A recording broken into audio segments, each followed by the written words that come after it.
माझं नाव माहेश्वरी इंजिनियर आहे।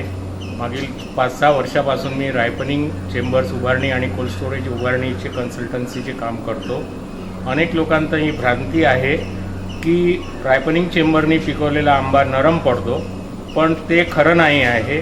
या केंद्राद्वारे हे सिद्ध झालेलं आहे की रायपनिंग चेंबरमध्ये पिकवलेला आंबा हा चांगला स्वादिष्ट, त्याचा कलर टिकून राहतो, त्याची ड्युरेबिलिटी सुद्धा राहते, त्याचा सुगंध सुद्धा तितकाच राहतो। म्हणून शेतकऱ्यांनी जास्तीत जास्त रायपनिंग चेंबर जागोजागी लावणे फार आवश्यकतेचे आहे। त्यामुळे शेतकऱ्यांना आंब्याचे व्हॅल्यू ॲडिशन मिळेल। याच चेंबरमध्ये केळी किंवा पपईसुद्धा आपण करू शकतो आणि गावोगावी नवीन उद्योजकांना, तरुणांना ही फार संधी आहे।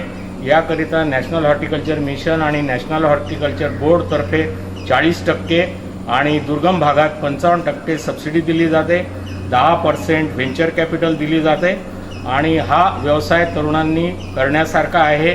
मागील 3-4 वर्षात भरपूर प्रमाणे मुंबई, नाशिक, पुणे इथे रायपनिंग चेंबर झालेले आहे, पण अजूनही अनेक अशी एरिया आहे जिथे याची फार वाव आहे।